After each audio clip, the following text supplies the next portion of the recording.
پھر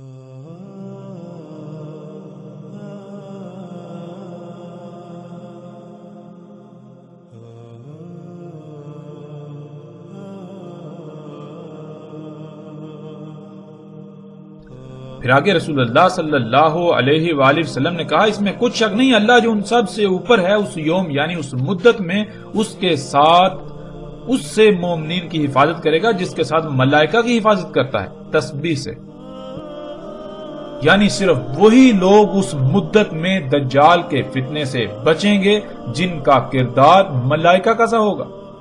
کیا کردار؟ تسبیح۔ تسبیح کسے کہتے ہیں؟ تسبیح سباہ سے۔ سباہ کسے کہتے ہیں؟ کہ اللہ سبحانہ و تعالی جیسے ہی کوئی حکم دیں بغیر کسی ہیلے بہانے کے، بغیر کسی ہیلے حجت کے، فوراً اس بات کو، اس حکم کو تسلیم کرتے ہوئے اس کے اوپر عمل کرنا، اسی طرح کام کرنا جیسے اللہ سبحانہ و تعالی نے حکم دیا۔ تو رسول اللہ صلی اللہ علیہ وآلہ وسلم نے کہا کہ اس یوم انہی لوگوں کو بچایا جائے گا، اللہ انہی کی حفاظت کرے گا، ان مومنین کی جو تسبیح کریں گے، یعنی جو بھی اللہ نے حکم دیا، جیسے حکم دیا بالکل ویسے ہی اس کو تسلیم کرتے ہوئے اس کے اوپر عمل کریں گے۔ ان کا کھانا وہی ہوگا جس کا اللہ نے حکم دیا، ان کا پینا وہی ہوگا جس کا اللہ نے حکم دیا، یعنی کہ جو اللہ نے ہدایات دی ان کو دل سے تسلیم کرتے ہوئے جب ان کے اوپر عمل کریں گے تو ظاہراً انہیں بہت بڑی آزمائش کا سامنا کرنا پڑے گا، بڑی بڑی مشکلات کا، تکلیفات کا سامنا کرنا پڑے گا، لیکن اس کے علاوہ کسی کے پاس اور کوئی فلاح کا رستہ نہیں ہوگا۔ اور ناظرین آج ہم غور کریں، کیا بالکل وہی حالات نہیں جن کا ذکر محمد علیہ السلام نے کیا؟ کیا آج بالکل وہی سب نہیں ہو رہا؟ آج بالکل وہی حالات نہیں ہیں؟ اگر دجال کا فتنہ واضح ہوتا ہے اور اس کو ترک کرنا چاہیں، ترک کریں تو کن حالات کا سامنا کرنا پڑے گا، کیسی آزمائش کا سامنا کرنا پڑے گا۔ پھر ناظرین اس روایت میں سب سے بڑا سوال ان لوگوں کے لیے جو یہ کہتے ہیں کہ دجال ایک شخص ہے، ایک انسان ہے، تو اس روایت میں رسول اللہ صلی اللہ علیہ وآلہ وسلم نے تو دو ٹوک الفاظ میں کہا کہ وہ اللہ کا عبد ہوگا، اللہ کے عبد سے۔ اب عبد کسے کہتے ہیں؟ اب کہتے ہیں غلام کو، اللہ کا غلام۔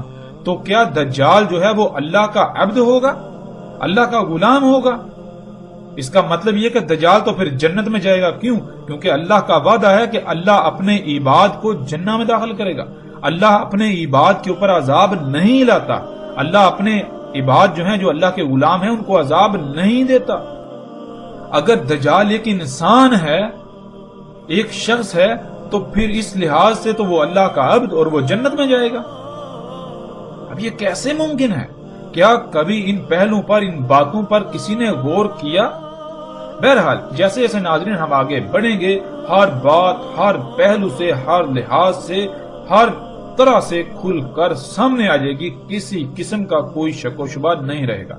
اور جتنے بھی سوالات ہیں جو آپ کے ذہن میں پیدا ہو رہے ہیں، جتنے بھی سوالات ہیں، ایک ایک سوال کا ہر لحاظ سے کھول کھول کر جواب دیا جائے گا۔ اللہ کے فضل سے ہم کسی بھی سوال کو نہ گول کریں گے، نہ نظر انداز کریں گے، اور نہ ہی ایسا ہوگا کہ ہم ان سوالات کے جوابات ایسے دیں جیسے کہ ہم اپنی طرف سے بناوٹی جوابات دے رہے ہیں۔ نہیں، بالکل نہیں۔ ہم اللہ کے فضل سے ہر ایک کے ہر سوال کا مکمل ہر لحاظ سے کھول کھول کر جواب دیں گے، ہر پہلو کو، ہر بات کو کھول کھول کر سامنے رکھیں گے۔ رسول اللہ صلی اللہ علیہ وآلہ وسلم نے کہا دجال کے ساتھ چمٹے رہنے کے لیے اقوام یعنی دنیا کے لوگ کہیں گے ہم اس کے ساتھ اس لیے ہیں کہ ہم یہ جان لیں کہ وہ کافر ہے اور اس وجہ سے ہم اس کے ساتھ ہیں، ہم کھاتے ہیں اس کا کھانا اور اس کے درختوں سے چرتے ہیں، پس جب اللہ کا غضب نازل ہوگا تو ان سب پر نازل ہوگا۔ ناظرین آج ہم خود اس کا مشاہدہ کرتے ہیں کہ جس پر بھی دجال کی حقیقت آشکار ہوتی ہے، جس کو بھی آگاہ کیا جاتا ہے کہ جو کچھ تم کھا رہے ہو، پی رہے ہو، جس معاشرے میں تم رہ رہے ہو، جس نظام کا ساتھ دے رہے ہو، ہوا کوئی بھی کام کرتے ہو، وہ دجال کی نصرت کا سبب بنتا ہے۔ یہ سب کا سب دجل ہے، یہ بات ماننا ان کی مجبوری ہوتی ہے کیونکہ حقیقت ہی یہی ہے، لیکن ماننے کے باوجود، حقیقت کو تسلیم کرنے کے باوجود اس نظام، اس طرز زندگی کو چھوڑنے پر یہ کہتے ہوئے تیار ہی نہیں ہوتے کہ ہم اس معاشرے میں رہتے ہوئے اس کے بارے میں مزید اچھی طرح تحقیق کر لیں، جس کے لیے ہمیں مجبوراً یہی سب کھانا پڑے گا، یہی نوکری کرنی پڑے گی، اور پھر یہ بھی بہانہ ہوتا ہے کہ جائیں تو جائیں کہاں، کھائیں تو کیا کھائیں، اس کے علاوہ اور کچھ ہے؟ اس کے علاوہ اور کچھ ہے بھی تو نہیں، اور یوں وہ اللہ کے غضب کا شکار ہوتے ہیں، اور ان قریب ایک بہت بڑا غضب جو اللہ کا نازل ہونے ہی والا ہے، ایسے لوگ بھی اس غضب کا شکار ہوں گے، اس عذاب کا شکار ہوں گے۔ رسول اللہ صلی اللہ علیہ وآلہ وسلم نے کہا، اس میں کچھ شک نہیں کہ وہ دجال آدم ہوگا۔ ناظرین، آدم کسے کہتے ہیں؟ آدم کے معنی زمین کے خون کے ہیں۔ زمین کے خون سے ہی اللہ سبحانہ وتعالی نے سب سے پہلے بشر کو خلق کیا، اسی وجہ سے پہلے بشر کا اسم آدم تھا۔ قرآن میں اللہ سبحانہ وتعالی نے تین کا بھی ذکر کیا، لیکن تین زمین کے عناصر کو کہا جاتا ہے۔ جب زمین کے عناصر کو کیمیائی عوامل سے گزارا، جس کا قرآن میں ذکر ہے، من سلسال من حماء مسنون، تو آدم وجود میں آیا، یعنی زمین کا خون جسے آج ہم خام تیل کا نام دیتے ہیں، وہ وجود میں آیا، اور اسے بھی اللہ سبحانہ وتعالی نے تین کا، اور اسی سے اللہ سبحانہ وتعالی نے بشر آدم کو خلق کیا، اور تمام بنی آدم کو بھی اسی سے خلق کیا۔ اس لیے تمام انسانوں کو بنی آدم کہا جاتا ہے کہ جس سے تمام انسان وجود میں آئے۔ تمام کے تمام انسان نہ صرف آدم بشر کی نسل ہیں، بلکہ زمین کے خون جو کہ آدم ہے سے وجود میں آتے ہیں، وجود میں آ رہے ہیں اور وجود میں آئے۔ مزید آسانی سے سمجھنے کے لیے اگر ہم اپنی ہی ذات میں غور و فکر کریں تو ہم پر واضح ہو جائے گا کہ اللہ سبحانہ وتعالی نے ہمیں زیر زمین موجود خام تیل سے خلق کیا، جیسے کہ پیچھے بھی تفصیل کے ساتھ یہ بات گزر چکی ہے، ان موضوعات پر پیچھے مفصل بات ہو چکی ہے۔ آپ غور کریں کہ انسانوں کو کس سے خلق کیا گیا، وہ کون سا مواد ہے، وہ کون سا میٹیریل ہے، وہ کہاں پر پڑا ہوا ہے جس سے اللہ نے آپ کو بنایا۔ آدم دم سے ہے۔ دم کہتے ہیں ایسے لیکوڈ کو، ایسے مخلول کو جو نہ صرف رنگدار ہو بلکہ جس میں طرح طرح کے مختلف عناصر موجود ہوں۔ اور آدم کہتے ہیں زمین کے اندر موجود اس رنگدار مخلول کو جس کے اندر طرح طرح کے مختلف عناصر موجود ہوتے ہیں، اور آج ہم اسے خام تیل کہتے ہیں۔ اسی سے اللہ سبحانہ وتعالی نے پہلے بشر کو خلق کیا تھا، اسی وجہ سے پہلے بشر کو آدم کہا گیا، اور اسی سے تمام کے تمام انسانوں کو خلق کیا گیا، جتنے بھی بشر ہیں ان کو خلق کیا گیا۔ اس لیے سب کے سب کو بنی آدم یعنی بنی کہتے ہیں جس سے بنایا گیا، اور آدم کہتے ہیں زمین کے خون۔ تمام کے تمام جو بشر ہیں یہ آدم یعنی زمین کے خون سے ہی بنائے جا رہے ہیں۔ اب جہاں سے بھی غور کریں بات وہی سامنے آئے گی، زمین کے خون سے ہی سب سے پہلا بشر وجود میں آیا، اور اسی سے آگے سلسلہ چلا، اور جتنے بشر بن رہے ہیں وہ اسی خون سے ہی بن رہے ہیں، سب سے پہلا بشر ہو یا آخری ہو، سب کے سب اسی سے ہی بن رہے ہیں۔ اب ناظرین، جب ہم اس روایت میں غور کریں اور دیکھیں، اس روایت میں رسول اللہ صلی اللہ علیہ وآلہ وسلم نے آدم کو دجال کہا کہ اس میں کچھ شک نہیں، بلا شک و شبہ وہ جو دجال ہوگا وہ کون ہوگا؟ وہ آدم ہوگا۔ تو ناظرین، کیا یہاں آدم سے مراد آدم علیہ السلام ہے؟ کیا آدم علیہ السلام دجال ہیں؟ کیا کبھی آپ نے غور کیا؟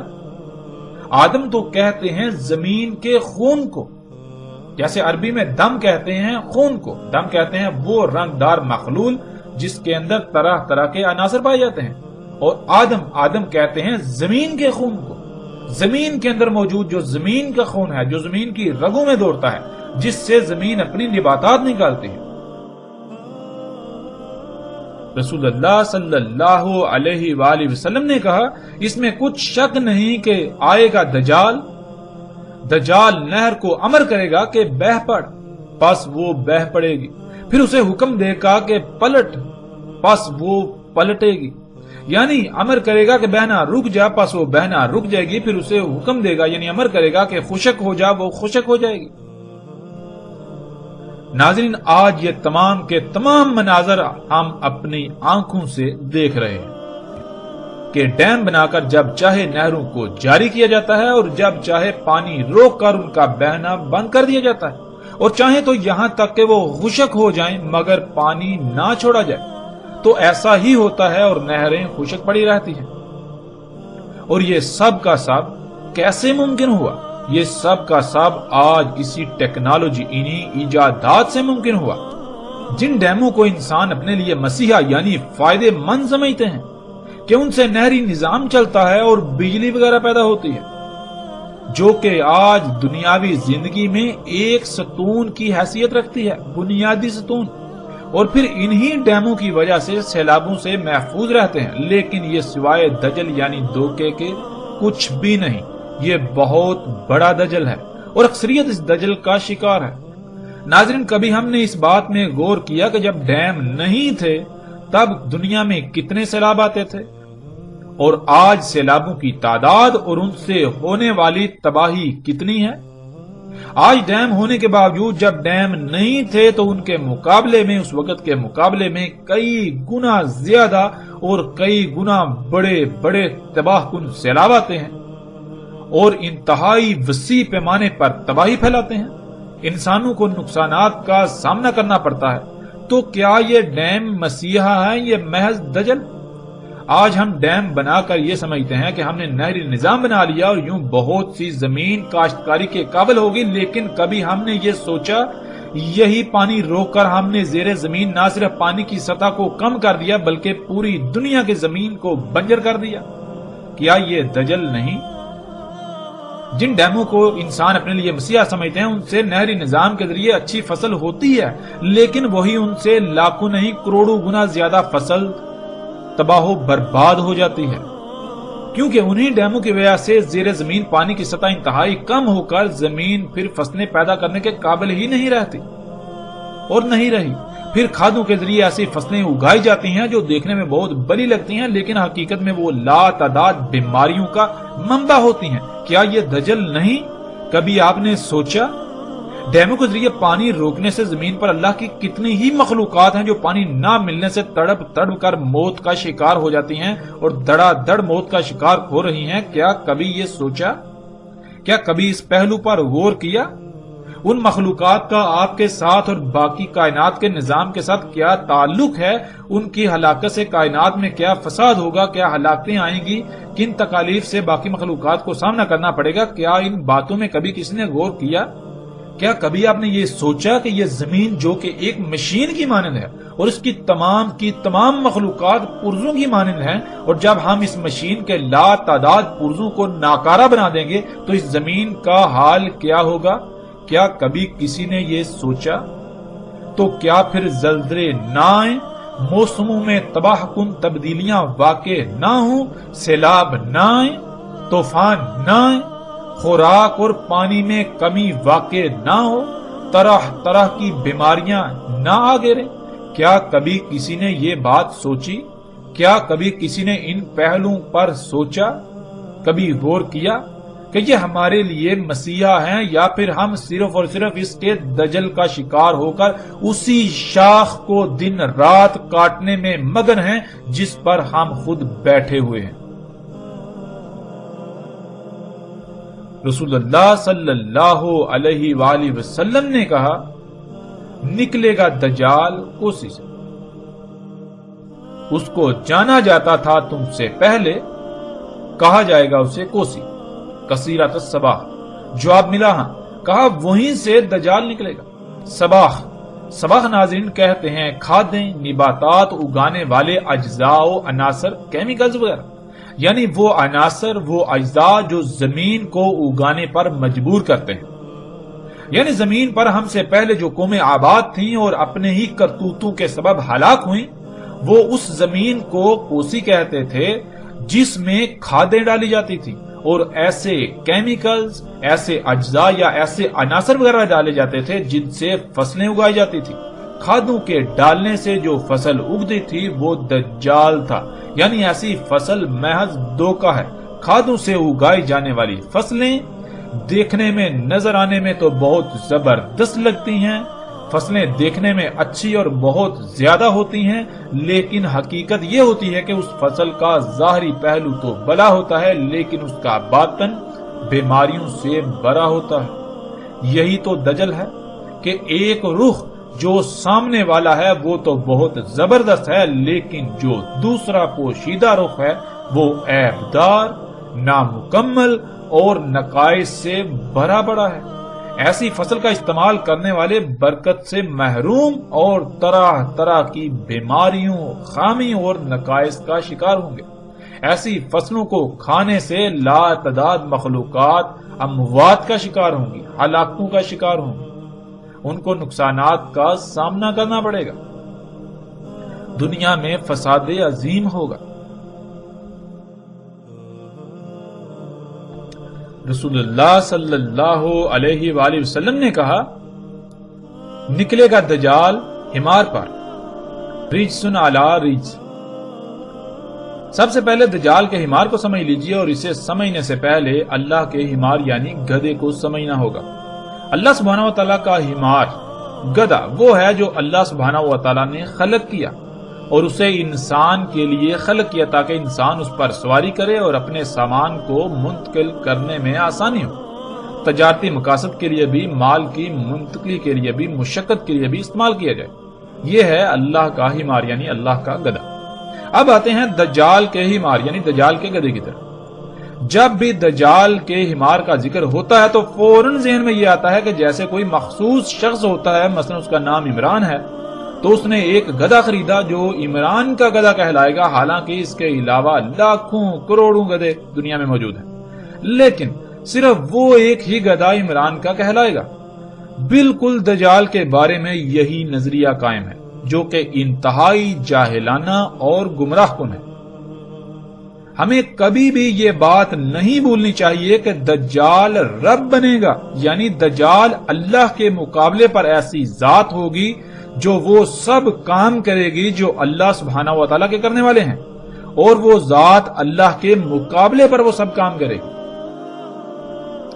دجال کے حمار یعنی گدھے کا مطلب یہ ہے کہ جس مقصد کے لیے انسان دجال کے نکلنے سے پہلے اپنے اصل رب اللہ سبحانہ وتعالی کا خلق کیا ہوا حمار یعنی گدھا استعمال کرتے تھے، دجال اسی مقصد کے لیے اللہ سبحانہ وتعالی کے خلق کیے ہوئے اس ذریعے یعنی گدھے سے احسن ذریعہ یعنی گدھا خلق کرے گا، اور جو لوگ اللہ کے گدھے کی بجائے دجال کے خلق کیے ہوئے گدھے کو استعمال کریں گے وہی ان کا دجال کو اپنا رب تسلیم کرنا ہوگا، کیونکہ رب وہی ذات ہوتی ہے جس پر کسی بھی معاملے میں توکل کیا جائے، یعنی کوئی بھی ضرورت پیش آئے تو جس کی خلق کردہ شے کو استعمال کر کے اپنی ضرورت کو پورا کیا جائے وہی رب کہلاتا ہے۔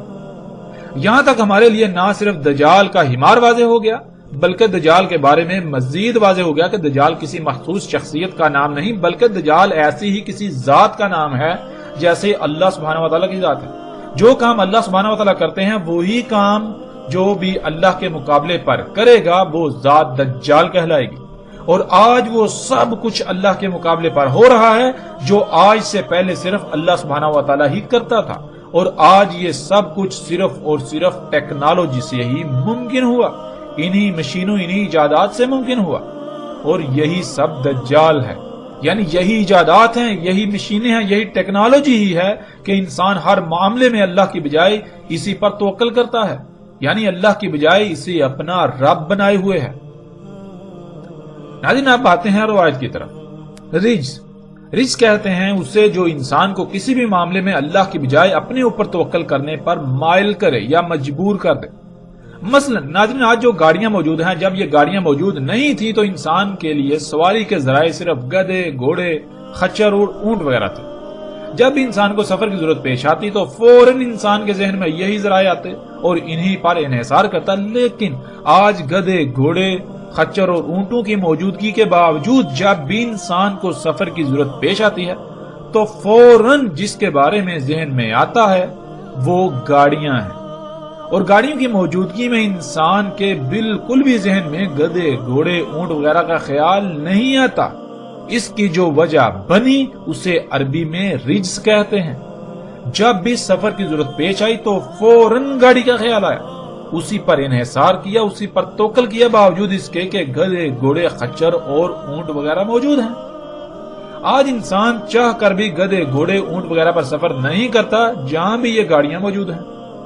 ان میں کشش ہی ایسی ہے کہ وہ انسان کو اپنی طرف مائل کر لیتی ہیں، بالکل مجبور کر دیتی ہیں۔ یہی وہ شے ہے جسے عربی میں رجس کہا جاتا ہے۔ رسول اللہ صلی اللہ علیہ وآلہ وسلم نے کہا، نکلے گا دجال حمار پر۔ دجال حمار پر نکلے گا یعنی گدھے پر نکلے گا۔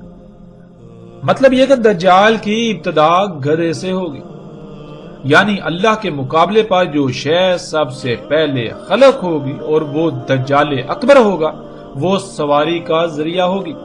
ایسا سواری کا ذریعہ جو رجس پر رجس ہوگا، یعنی اس کی موجودگی میں اللہ کے سواری کے ذرائع بے وقت ہو جائیں گے، لوگ اس کی طرف نہ چاہ کر بھی کھینچے چلے جائیں گے۔ دجال ہوگا رجس پر رجس، یعنی دجال کی موجودگی میں انسان اسے اپنے رب بنانے پر، یعنی اس کی خلق کردہ اشیاء سے ضروریات پوری کرنے پر مجبور ہوں گے، یا اپنے لیے صرف انہی میں فائدہ دیکھیں گے اور یوں استعمال کریں گے۔ اب آتے ہیں دجال کا حمار ہوگا کیا، کیسا ہوگا، اس کی پہچان کیا ہے، اس سمیت تمام کے تمام سوالات کے جوابات کی طرف۔ رسول اللہ صلی اللہ علیہ وآلہ وسلم نے کہا، اس میں ہوں گی 3 علامات، یعنی جن سے دجال کو پہچانا جا سکے گا۔ وہ اول ہوگا، یعنی جو بھی کام کرے گا، جو بھی خلق کرے گا، جو بھی خلق ہوگی، وہ ضرور کسی نہ کسی لحاظ سے عیبدار، خامیوں نقائص والا ہوگا، خامیوں نقائص والی ہوگی۔ ایک پہلو سے مکمل، دوسرے پہلو سے یکسر نامکمل ہوگی۔ تمہارا رب اول نہیں ہے، یعنی جو شے بھی عیبدار ہو وہ تمہارے رب اللہ سبحانہ و تعالیٰ کی نہیں ہوگی، کیونکہ اللہ کے لیے ہے ہی حمد۔ اللہ سبحان ہے، اللہ جو کچھ بھی خلق کرتا ہے وہ عیوب سے، نقائص سے پاک ہوتی ہے۔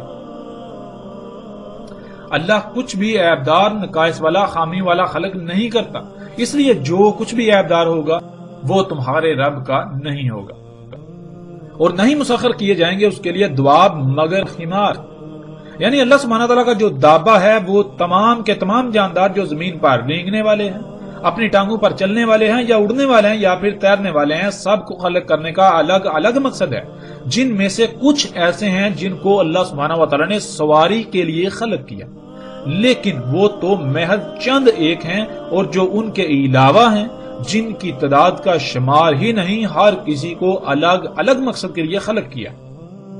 اور دجال کے لیے دواب میں سے صرف حمار یعنی سواری کا ذریعہ مسخر کیا گیا، یعنی وہ جتنا بھی دابہ خلق کرے گا، اور دابہ کہتے ہیں حرکت کرنے والی مخلوقات کو، خواہ وہ رینگ کر حرکت کریں، چل کر کریں، اڑ کر کریں، یا پھر تیر کر کریں، وہ جتنا بھی دابہ خلق کرے گا اس کا مقصد سواری کرنا یا مشقت کرنا ہوگا، یعنی وہ مقصد ہوگا جس مقصد کے لیے اللہ سبحانہ و تعالیٰ نے گدھے کو خلق کیا۔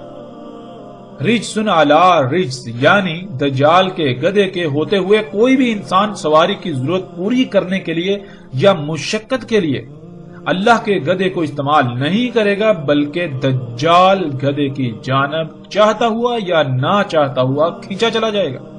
کتب ہوگا اس کی عین کے درمیان، کافر پڑھ لے گا اسے ہر مومن، خواہ وہ لکھنا جانتا ہو یا نہ جانتا ہو۔ ناظرین، اس کی وضاحت پیچھے گزر چکی۔ ہمارا موضوع دجال کا گدھا یعنی سواری کا ذریعہ تھا، مشقت کا ذریعہ، اور رسول اللہ صلی اللہ علیہ وآلہ وسلم نے واضح کر دیا کہ دجال کے لیے جو دابہ مسخر کیا جائے گا وہ صرف اور صرف سواری کا ذریعہ ہی مسخر کیا جائے گا، یعنی وہ جتنا بھی دابہ حرکت کرنے والی مخلوقات خلق کرے گا، جتنی بھی حرکت کرنے والی مخلوقات خلق ہوں گی جو کہ دجال ہوگا، وہ سارے کا سارا دابہ سواری، مال و اشیاء کی منتقلی اور مشقت کے مقاصد کے لیے ہی خلق کیا جائے گا، خلق ہوگا، وہ سارے کا سارا دابہ دجال ہوگا۔ اور آج ہم دیکھیں کہ وہ کون سی ایسی اشیاء ہیں جو اللہ سبحانہ وتعالیٰ کے خلق کردہ سواری کے ذرائع یعنی اونٹ، گدھے اور گھوڑے اور خچر وغیرہ کے علاوہ موجود ہیں، اور اگر ایسی موجود ہیں اور اسی مقصد کے لیے ہیں اور وہ اللہ کی خلق کردہ نہیں، تو پھر وہ تمام کی تمام دجال کا ہمار ہے، دجال کا گدھا یعنی سواری و مال کی منتقلی کا ذریعہ۔ اور جب ہم غور کریں تو دجال کا ہمار اتنا واضح ہے کہ ہمیں اتنے انسان نظر نہیں آتے جتنے دجال کے ہمار نظر آتے ہیں، جنہیں ہم گاڑیاں، ٹرینیں، ٹرامیں، ہوائی جہاز، بحری جہاز وغیرہ کا نام دیتے ہیں۔ یہ سب کا سب دجال کا ہمار ہے، جیسا کہ سکرین پر نظر آنے والی تصاویر میں آپ دیکھ سکتے ہیں۔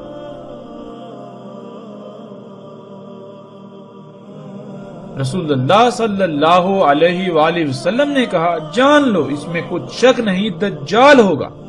اس کی لمبائی 40 گز ہوگی پہلے گز سے، اس کے نیچے ہوگی بوجھ اٹھا کر چلنے والی چاند جیسی سواری۔ جیسے چاند زمین کے گرد گھومتا ہے، اسی طرح دجال کا گدھا یعنی بوجھ اٹھا کر چلنے والی سواری بھی زمین کے گرد فضا میں سفر کرے گی۔ لمبے ہوں گے اس کے سب کان، اس کے کانوں سے 30 گز۔ اس کے گدھے کے ایک کھر سے دوسرے کھر کے درمیان جو فاصلہ ہوگا وہ دن اور رات کا فاصلہ ہوگا۔ زمین اس کے لیے سکیڑ یعنی لپیٹ دی جائے گی، یعنی سالوں کا سفر دنوں، گھنٹوں اور منٹوں میں طے کرے گا، انتہائی تیز رفتاری سے۔ اپنے ید یعنی اپنی قوت سے بادلوں کو چھوئے گا، ان سے اوپر نکل جائے گا اور سورج پر سبقت لے جائے گا اس کے چھپنے کی طرف۔ اس کے آگے دھوئیں کا پہاڑ اور پیچھے سرسبز پہاڑ ہوگا۔ چیخے گا آواز کے ساتھ، اس کی آواز کو سن لیں گے جو بھی اس کے پروں کے ساتھ زمین سے اڑنے کے مقام سے لے کر واپس زمین پر نیچے اترنے کے مقام کے درمیان آئیں گے، یعنی ٹیک آف سے لینڈنگ تک کے درمیان آنے والے سب لوگ اس کی چیخنے کی آواز کو سنیں گے۔ ناظرین، یہ واحد ہوائی جہاز ہی ایسی شے ہے جس میں یہ تمام کی تمام خصوصیات پائی جاتی ہیں۔ ذرا تصور کریں کہ جب ان چیزوں کا کوئی تصور تک بھی نہیں کیا جا سکتا تھا، اگر اس وقت کسی نے ان اشیاء کے بارے میں بتانا ہوتا تو کیسے الفاظ میں بتایا جاتا؟ یقیناً ان الفاظ سے بہتر اور کوئی الفاظ نہیں ہو سکتے، اس لیے ان الفاظ کا اگر کوئی مصداق ہے تو یہی موجودہ ہوائی جہاز ہیں، اور اگر یہ نہیں تو پھر ایسا کچھ بھی نہیں آئے گا یہاں تک کہ ساتھ بھی قائم ہو جائے گی۔ یہ جہاز ہی ہیں جن کے کانوں کی لمبائی اتنی ہی ہوتی ہے۔ اس روایت کے علاوہ مختلف روایات میں کانوں کی لمبائی بھی مختلف آئی ہے، کہیں پر 70 گز تو کہیں پر 40، کہیں ان سے بھی کم یا زیادہ کا ذکر ہوا۔ جیسے انسان کے کان کو دیکھا جائے تو ان کی باہر کو نکلی ہوئی لمبائی چند سینٹی میٹر ہوتی ہے، بالکل اسی طرح دجال کے گدھے کے کان، جنہیں پر بھی کہتے ہیں، جہاں سے وہ شروع ہوتے ہیں اور ان کے آخری سرے تک اتنی ہی لمبائی بنتی ہے۔ یہ ہوائی جہاز ہی ہیں جو زمین کے گرد اسی طرح گھومتے ہوئے سفر کرتے ہیں فضا میں جیسے چاند زمین کے گرد گھومتا ہے۔ یہ ہوائی جہاز ہی ہے کہ جب سفر کرتا ہے تو اتنی تیز رفتاری سے سفر کرتا ہے کہ گویا اس کے لیے زمین سکیڑ دی گئی، اور اس کے علاوہ بھی جتنے بھی دجال کے سواری کے ذرائع ہیں ان سب کے لیے زمین سکیڑ دی جاتی ہے، زمین سکڑ جاتی ہے، یعنی ان کی رفتار اتنی تیز ہوتی ہے کہ بہت کم وقت میں بہت زیادہ فاصلہ طے کر لیتے ہیں۔ یہ ہوائی جہاز ہی ہے کہ اس کے ایک کھر یعنی جہاں سے وہ اوپر اڑتا ہے وہاں سے لے کر دوسرے کھر تک، یعنی جہاں وہ واپس نیچے زمین پر اترتا ہے تو دن اور رات کا فاصلہ ہوتا ہے۔ جیسے کوئی جہاز جاپان سے اڑ کر امریکہ جاتا ہے تو اس کے ایک کھر سے دوسرے کھر کے درمیان دن اور رات کا فاصلہ ہوتا ہے۔ اسی طرح درجنوں روٹس ایسے ہیں کہ جب دجال کا گدھا قدم اٹھاتا ہے تو وہ واپس زمین پر قدم تب رکھتا ہے کہ درمیان میں دن رات گزر جاتا ہے۔ ناظرین، یہی جہاز ہی ہے جو اپنی قوت کے ساتھ نہ صرف بادلوں کو چھوتا ہے بلکہ ان سے اوپر نکل جاتا ہے۔ ناظرین، یہ جہاز ہی ہے جب یہ اڑتا ہے تو اس کے سامنے غیر معمولی مقدار میں دخان یعنی طرح طرح کی گیسیں ہوتی ہیں، اس کے پیچھے سرسبز پہاڑ ہوتے ہیں، یعنی زمین کے جو سرسبز پہاڑ ہیں وہ اس کے پیچھے ہوتے ہیں اور بادلوں کے پہاڑ اس کے آگے ہوتے ہیں۔ اور آج موجودہ دور میں بہت بڑی مقدار میں فیکٹریوں اور گاڑیوں وغیرہ سے خارج ہونے والے طرح طرح کے زہریلی دھوئیں سے آسمان یعنی فضا بھر چکی ہے۔ یوں سامنے نہ صرف بادلوں کا پہاڑ جو بالکل دھوئیں کی طرح نظر آتا ہے وہ ہوتا ہے، بلکہ سامنے حقیقی دھوئیں کا پہاڑ ہوتا ہے، یعنی غیر معمولی مقدار میں دخان ہوتا ہے، طرح طرح کی زہریلی گیسیں ہوتی ہیں یا طرح طرح کی مختلف گیسیں ہوتی ہیں، غیر معمولی مقدار میں دھواں۔ ناظرین، یہ جہاز ہی ہے جو مسلسل زوردار اور گرجدار آواز میں چیختا ہے، اور اس کے اڑنے کے مقام سے لے کر واپس نیچے اترنے تک کے درمیان سب لوگ اس کی گرجدار آواز کو سن لیتے ہیں، اور سکرین پر نظر آنے والی تصاویر میں آپ ایک ایک منظر کو اپنی آنکھوں سے دیکھ سکتے ہیں۔ رسول اللہ صلی اللہ علیہ وآلہ وسلم نے کہا، سمندر میں تیرے گا تو سمندر اس کے ٹخنوں تک ہوگا۔ ناظرین، یہ مناظر بھی آپ اپنی آنکھوں سے دیکھ سکتے ہیں۔ یہ دجال کا حمار جو بڑے بڑے سمندری جہاز ہیں، بحری جہاز، جب یہ سمندر میں داخل ہوتے ہیں، سمندر میں تیرتے ہیں تو پانی بالکل ان کو ایسے ہوتا ہے جیسے کہ آپ کسی چھوٹی سی پانی کی نالی میں داخل ہو جائیں تو پانی آپ کے ٹہنوں تک ہو۔ پھر آگے رسول اللہ صلی اللہ علیہ وآلہ وسلم نے کہا، پکارے گا آواز کے ساتھ، اس کی آواز سنیں گے جو اس کے اڑنے سے لے کر واپس نیچے زمین پر اترنے کے درمیان ہوں گے۔ کہے گا، اے میرے مشن میں میرے معاونین، میری طرف کھینچے چلے آؤ، پس میں ہی ہوں وہ جس نے تمہیں خلق کیا، پس تمہاری جو ضروریات تھیں وہ سب خلق کیا، اور میں ہی ہوں جس نے قدر میں کر دی رہنمائی، یعنی تم دنیا میں کس مقصد کے لیے ہو، تمہیں کس مقصد کے لیے خلق کیا گیا اور وہ مقصد کیسے پورا ہوگا۔ وہ میں ہی ہوں جس نے تم پر وہ مقصد واضح کیا، اور میں تمہارا رب ہوں، سب سے اوپر والا۔ ناظرین، یہی جہاز جب اڑتا ہے تو اڑنے سے لے کر واپس نیچے زمین پر اترنے کے درمیان ہر سٹاپ پر آواز لگاتا ہے، اعلانات کیے جاتے ہیں، فلاں وقت روانگی ہے، گیٹ کھل گیا، جہاز میں سوار ہو جائیے، وغیرہ وغیرہ۔ اور اس کے اڑنے سے لے کر نیچے اترنے تک نہ صرف اس کے اندر موجود سب لوگ اس کی آوازیں سنتے ہیں، بلکہ جب یہ سفر کر رہا ہوتا ہے تو اتنی اونچی گرجدار آواز پیدا کرتا ہے کہ سب کے سب لوگ جو بھی اس کے اڑنے سے لے کر واپس اترنے کے درمیان آتے ہیں وہ سب ہی اس کی گرجدار آواز کو سنتے ہیں اور اس کی طرف متوجہ ہو جاتے ہیں۔ یہی ٹیکنالوجی، یہی ایجادات ہیں جو آج سب کچھ خلق کر رہی ہیں، جن سے آج سب کچھ خلق ہو رہا ہے۔ حتیٰ کہ انسان جس نطفے سے وجود میں آیا اور آ کر پروان چڑھ رہے ہیں، وہ سب کا سب رزق اسی ٹیکنالوجی کا پیدا کرتا ہے، اسی ٹیکنالوجی سے خلق کرتا ہے۔ اور جب انسانوں نے اسے اپنا رب بنایا ہوا ہے تو پھر دنیا میں انسانوں کی اکثریت کو یہ علم ہی نہیں کہ انہیں کس مقصد کے لیے خلق کیا گیا، بلکہ ہر ایک کے سامنے یہی مقصد ہے کہ وہ دنیا زیادہ سے زیادہ کمائے، یہی ٹیکنالوجی حاصل کرے، یہی اشیاء حاصل کرے، یہی ایجادات کرے، یہی طرح طرح کی مشینیں حاصل کرے، مختلف آسائشوں، سہولتوں اور آسانیوں کے نام پر۔ یوں محمد رسول اللہ صلی اللہ علیہ وآلہ وسلم نے ایک ایک لفظ سچ کہا جو آج ہماری آنکھوں کے سامنے ہے۔ اے اللہ کے نبی محمد رسول اللہ صلی اللہ علیہ وآلہ وسلم، آپ نے بالکل سچ کہا تھا، آپ نے بالکل سچ کہا تھا، آپ نے بالکل سچ کہا تھا۔ رسول اللہ صلی اللہ علیہ وآلہ وسلم نے کہا، دجال کے گدھے کے کانوں کے درمیان 40 گدھ ہوں گے اور اس کے گدھے کا روٹ ہوگا 3 یوم کا فاصلہ۔ سمندر میں داخل ہوگا اپنی سامان اٹھا کر سفر کرنے والی سواری پر۔ کہا بالکل ایسے ہی داخل ہوگا جیسے داخل ہوتے ہو تم اپنے گھوڑے پہ سوار ہو کر کھیتوں کو سیراب کرنے والی نہر میں۔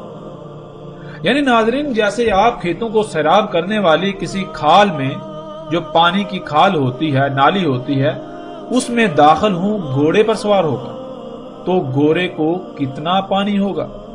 بالکل اسی طرح دجال کا حمار یعنی دجال کا سواری کا ذریعہ جب دجال کو اٹھا کر انہی طرح طرح کی مخلوقات کو اپنے اوپر سوار کر کے سمندر میں سفر کرے گا، اس میں چلے گا، اس میں داخل ہوگا، تو سمندر کا پانی اس سے ایسے ہی ہوگا جیسے تم کھیتوں کو سیراب کرنے والی نہر یعنی کھال میں داخل ہوتے ہو گھوڑے پر سوار ہو کر۔ رسول اللہ صلی اللہ علیہ وآلہ وسلم نے کہا، جان لو اس میں کچھ شک نہیں، دجال کھانا کھائے گا اور مشروب پیے گا اور چلے گا اپنی ٹانگوں پر، اور اللہ اوپر ہے ان سب سے یعنی اللہ سبحانہ و تعالیٰ کی ذات ان حاجات سے بالاتر ہے۔ آج جتنی بھی ٹیکنالوجی ہے وہ تمام کی تام کھاتی ہیں، جسے ہم بجلی کا نام دیتے ہیں، خواہ وہ موسموں اور بادلوں میں چھیڑ چھاڑ کرنے والے آلات ہوں یا مختلف مصنوعات بنانے والی یعنی دجال کی جنت کی سہولیات اور نعمتیں خلق کرنے والی جتنی بھی مشینیں ہیں وہ تام کھا کر یا مشروب پی کر ہی چلتی ہیں۔ جیسے انسان اور ہر جانور کے طعام اور مشروب میں فرق ہے، سب ایک دوسرے سے مختلف کھاتے ہیں، درخت کاربن اور آکسیجن کھاتے ہیں، اسی طرح دجال یعنی ٹیکنالوجی جنہیں ہم مشینوں کا نام دیتے ہیں اس کا طعام بجلی ہے اور مشروب زمین کا خون ہے، یعنی زمین سے نکالا جانے والا خام تیل جس سے درجنوں اقسام کے تیل اخذ کیے جاتے ہیں۔ ٹیکنالوجی ان حاجات کی محتاج ہے، لیکن اللہ سبحانہ و تعالیٰ ایسی تمام حاجات سے پاک ہے۔ ناظرین، بہت سی روایات میں رسول اللہ صلی اللہ علیہ وسلم نے کہا کہ دجال کی توبہ کرنے والے یعنی اسے اپنا رب تسلیم کرنے والوں میں اکثریت یہود کی ہوگی۔ اور ناظرین، جب ہم یہ الفاظ پڑھتے ہیں، یہ بات ہمارے سامنے آتی ہے، ہمیں بتائی جاتی ہے، تو ہم بالکل بے فکر ہو جاتے ہیں، اس لیے کہ ہم خود کو مسلمان کہتے ہیں، مسلمان سمجھتے ہیں، مسلمان کہلواتے ہیں، اور یہود تو وہ ہیں جو آج بھی یہودی کہلاتے ہیں۔ اور پھر قرآن میں یہود و نصارہ کے بارے میں جتنی بھی آیات ہیں ہم ان سے مراد بھی یہودی اور عیسائی لیتے ہیں، لیکن ہم نے کبھی یہ غور نہیں کیا کہ قرآن میں اللہ سبحانہ تعالیٰ نے یہود و نصارہ کن کو کہا۔ جب ہم قرآن میں غور و فکر کریں تو قرآن کی پہلی سورۃ الفاتحہ میں مغضوب اور ضالین کے الفاظ آئے ہیں، اور سب اس پر متفق ہیں کہ مغضوب سے مراد یہود اور ضالین سے مراد نصارہ ہے۔ اور سورہ فاتحہ کو دن میں کئی بار پڑھتے ہیں، اس کے باوجود غور ہی نہیں کرتے کہ اگر ہم نے وہ کچھ کیا جو بنی اسرائیل میں سے لوگوں نے کیا، جو یہود کہلائے تو ہم بھی یہود کہلائیں گے، اور جو کچھ نصارہ نے کیا اگر ہم بھی وہی کریں گے، ہم نے بھی وہی کیا تو ہم بھی نصارہ کہلائیں گے۔ بنی اسرائیل کو اللہ سبحانہ و تعالیٰ نے اس امت کے طور پر منتخب کیا جسے دنیا کے انسانوں کے لیے نکالا تھا، لیکن جب انہوں نے اپنی ذمہ داری ترک کر دی اور دین کو ٹکڑے ٹکڑے کر کے گروہ در گروہ تقسیم ہو گئے تو اللہ سبحانہ و تعالیٰ کے غضب کا شکار ہوئے، اللہ کی لعنت کا شکار ہوئے، دنیا میں ذلیل و رسوا ہوئے، اس کے باوجود کہ وہ آج تک خود کو وہی امت سمجھ رہے ہیں جسے اللہ نے دنیا کے انسانوں کے لیے نکالا، یعنی انہوں نے ہی دنیا میں نظام قائم کرنا ہے، صرف انہیں ہی دنیا پر حکمرانی کا حق حاصل ہے۔ وہ طے کریں گے کہ کیا دنیا کے انسانوں کے لیے فائدہ مند ہے اور کیا نقصان دہ ہے، کیا کس نے کرنا ہے کیا نہیں کرنا، اس لیے وہ کبھی بھی ہاتھ پر ہاتھ رکھ کر نہیں بیٹھے اور دنیا میں اپنا نظام، اپنی حکومت قائم کرنے کے لیے کوشش کرتے رہے اور ساتھ کے قائم ہونے تک کرتے رہیں۔ اور بنی اسرائیل میں سے جنہوں نے اپنی آنکھوں، کانوں اور دلوں کا اس مقصد کے لیے استعمال ترک کر دیا جس مقصد کے لیے اللہ نے یہ نعمتیں دی، تو وہ رستے سے ہٹ گئے، یعنی غور و فکر کرنا چھوڑ دیا، تو یہود نے انہیں رستے سے ہٹا کر اپنی نصرت کے لیے استعمال کیا، یوں وہ نصارہ کہلائے۔ نصارہ یعنی نصرت کرنے والے، مدد کرنے والے۔ گمراہ ہونے والے یہود کے مشن میں ان کی نصرت کرنے والوں کو اللہ نے نصارہ قرار دیا۔ آج وہ تمام کے تمام لوگ جو ذمہ داری کو ترک کر چکے ہیں جو اللہ نے عائد کی تھی اور یہود کی روش اختیار کی، وہ اللہ کے غضب کا شکار ہوئے، یعنی دنیا میں ذلیل و رسوا ہو رہے ہیں، وہ سب کے سب یہود، اور جو گمراہ ہو کر ان کی نصرت کر رہے ہیں وہ سب کے سب نصارہ ہیں۔ آج کے یہود کی بالکل آسان پہچان یہ ہے کہ جو لوگ بنی اسرائیل میں سے جن پر اللہ نے غضب کیا ان کی روش اختیار کیے ہوئے ہیں اور اس کے باوجود وہ خود کو امت محمد قرار دیتے ہیں، وہ یہود اور جو گمراہی کا شکار ہیں، یوں وہ ان کی نصرت کر رہے ہیں یا نصرت کا سبب بن رہے ہیں، وہ سب کے سب نصارہ ہیں۔ رسول اللہ صلی اللہ علیہ وآلہ وسلم نے کہا، لوگ بھاگ جائیں گے دجال سے پہاڑوں میں۔ اور ناظرین، یہ منظر بھی آج ہم اپنی آنکھوں سے دیکھتے ہیں، اور اس میں سب سے بڑی بات غور کرنے والی یہ ہے کہ دجال سے لوگ بھاگ جائیں گے پہاڑوں میں۔ اب سوال یہ پیدا ہوتا ہے کہ وہ کون سی شے ہے جو پہاڑوں میں نہیں ہوگی، وہاں نہیں ہوگی، مگر اس کے علاوہ جو شہر ہوں گے، جدید شہر ہوں گے، جو بستیاں ہوں گی، وہاں پر دجال موجود ہوگا۔ یعنی دجال شہروں میں موجود ہوگا، پہاڑوں میں نہیں ہوگا۔ ناظرین، آج آپ غور و فکر کریں، یہ بات بالکل واضح ہو جاتی ہے کہ اگر دجال کوئی شخص ہوگا تو کیا وہ پہاڑوں میں نہیں جا سکتا؟ لوگ بھاگ کر پہاڑوں میں ہی کیوں جائیں گے؟ جب غور و فکر کریں تو بالکل واضح ہو جاتا ہے کہ یہی ایجادات، یہی اشیاء، یہی مشینیں، یہ معاشرے، یہ سوسائٹی جو ہے، یہ جدیدیت جو ہے، یہ جدت، یہ معاشرے چکا چوند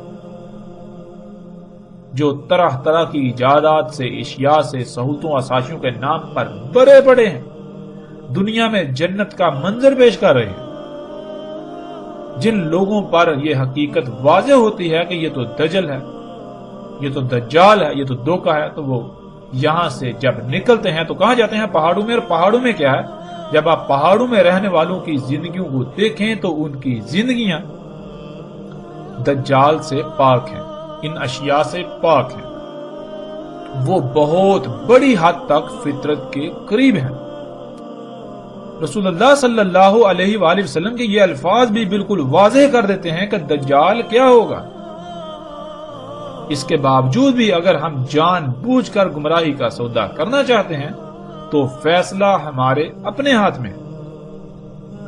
رسول اللہ صلی اللہ علیہ وآلہ وسلم نے کہا، جو سنے دجال کے بارے میں پس اس سے دور بھاگ جائے۔ پس اللہ کی قسم، اس میں کچھ شک نہیں کہ ایک شخص اس کے پاس آئے گا اور وہ سمجھ رہا ہوگا کہ وہ مومن ہے، پس اس کی اتباع کرے گا، اس سے جو بیس کیا گیا اس کے ساتھ شبہات سے۔ اس روایت میں رسول اللہ صلی اللہ علیہ وآلہ وسلم نے شبہات سے بچنے کی تلقین کی۔ شبہات انہیں کہتے ہیں جو نہ ہی واضح حلال اور نہ ہی واضح یعنی کہ بالکل ہر لحاظ سے کھلم کھلا حرام ہو، یعنی درمیان کی اشیاء جن کے بارے میں علم نہ دیا گیا ہو۔ اور دجال کھڑا کیا جائے گا، یعنی دجال سامنے لایا جائے گا شبہات سے، یعنی ایسی اشیاء جن کے بارے میں انسانوں کے پاس علم نہیں ہوگا، اور وہ ہوں گی تو حرام، لیکن ان پر حلال کا لبادہ چڑھا ہوگا یا حلال کا لبادہ چڑھا کر پیش کیا جائے گا۔ یوں انسان ان اشیاء کے دجل کا شکار ہو کر اللہ کا کفر کرے گا اور دجال کو اپنا رب بنا لے گا۔ اس کے باوجود وہ یہ گمان کر رہا ہوگا، وہ یہ سمجھ رہا ہوگا کہ وہ مومن ہے، جیسا کہ رسول اللہ صلی اللہ علیہ وآلہ وسلم نے کہا کہ وہ یہ گمان کرے گا کہ وہ مومن ہے، حالانکہ حقیقت یہ ہوگی کہ وہ دجال کی اتباع کر رہا ہوگا، یعنی دجال کو اپنا رب بنا چکا ہوگا، وہ مومن نہیں ہوگا، یعنی وہ اللہ کے احکامات کو مان کر ان کے مطابق زندگی نہیں گزار رہا ہوگا، وہ اللہ کے حکم کے مطابق نہیں کھا رہا ہوگا، اس کا اللہ کے حکم کے مطابق حلال حرام نہیں ہوگا، بلکہ وہ اپنی زندگی گزارنے کے لیے، اپنی ضروریات کو پورا کرنے کے لیے وہ انہی چیزوں کو، انہی اشیاء کو اختیار کرے گا جن سے اللہ نے روکا، اللہ نے منع کیا۔ اللہ نے تو فطرت پر قائم ہونے کا حکم دیا اور وہ فطرت کے برعکس انہی اشیاء پر توکل کرے گا، انہی سے اپنی ضروریات پوری کرے گا۔ اس کے باوجود وہ خود کو مومن سمجھ رہا ہوگا، یعنی کہ میں جو کچھ بھی کر رہا ہوں وہ اللہ کا حکم ہے اور میں اللہ کے حکم کے مطابق کر رہا ہوں۔ اللہ نے حکم دیا فطرت پر قائم ہونے کا، تو غور کریں کیا آپ فطرت پر قائم ہیں؟ حضرت مومن تو کہتے ہیں ایمان لا کر، یعنی حکم کو، بات کو مان کر عمل کرنا، بالکل اس طرح جیسے عمل کا حکم دیا گیا، جو بھی اللہ نے حکم دیا اس پر عمل کرنے والا۔ اور انسان ایسے ہوں گے کہ وہ گمان تو کریں گے کہ وہ مومن ہے، یعنی وہ وہی کر رہے ہیں جس کا اللہ نے حکم دیا، لیکن ایسا کچھ نہیں ہوگا. وہ دجال کی اتباع یعنی دجال کے پیچھے پڑے ہوں گے. جیسے مثال کے طور پر اللہ نے مرغی حلال کی تھی، لیکن اللہ سبحانہ و تعالیٰ نے یہ شرط بھی عائد کر دی کہ حلال طیب بھی ہونا چاہیے. اگر کوئی شے حلال ہے مگر طیب نہیں تو پھر وہ حلال نہیں بلکہ حرام ہو جائے گی. اور آج کیا کیا جا رہا ہے کہ اکثریت آج مرغی کھا رہی ہے اور مومن ہونے کا دعویٰ بھی کرتی ہے.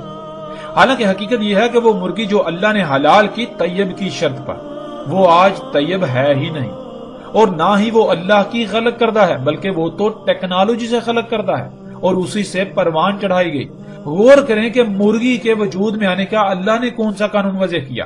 اس ٹیکنالوجی کے وجود میں آنے سے پہلے مرغی کیسے وجود میں آتی تھی، کیسے پروان چڑھتی تھی، کیسے انڈے دیتی تھی؟ کیا آج عین اسی قانون کے مطابق پیدا ہو رہی ہے، اسی طرح پروان چڑھ رہی ہے، وہی رزق کھا رہی ہے؟ تو پھر تو حلال ہے. اگر ویسا نہیں ہے تو پھر یہ کیسے حلال ہو سکتی ہے؟ تو ایسے لوگ خود کو مومن تو سمجھتے ہیں لیکن اتباع دجال کی کر رہے ہیں. بالکل یہی مثال کسی بھی معاملے میں لے لیں تو حق کھل کر واضح ہو جائے گا کہ جو کچھ بھی کیا جا رہا ہے، جو کچھ بھی استعمال کیا جا رہا ہے، آیا وہ فطرت ہے یا پھر اس کے برعکس اس کی ضد مصنوعی؟ آیا اس کا خالق اللہ ہے یا پھر کوئی اور؟ یا پھر اس کی تخلیق میں اللہ کے ساتھ اوروں کو بھی شریک کیا گیا؟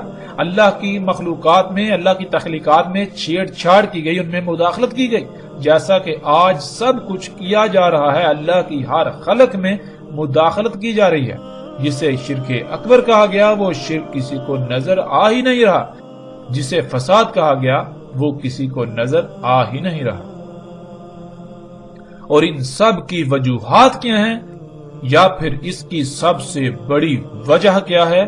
اب ناظرین آگے وہ وجہ سامنے آئے گی کہ ایسا کیوں ہوا، کیوں لوگوں نے، انسانوں کی اکثریت نے دجال کو اپنا رب بنا لیا، کیوں دنیا آج اس حالت کو پہنچی، کیوں دنیا کی آج ہر مخلوق فساد زدہ ہو چکی ہے، ہر شے عیب دار ہو چکی ہے. اس کی اصل اور بنیادی وجہ کیا ہے؟ آگے اس پر بات ہوگی.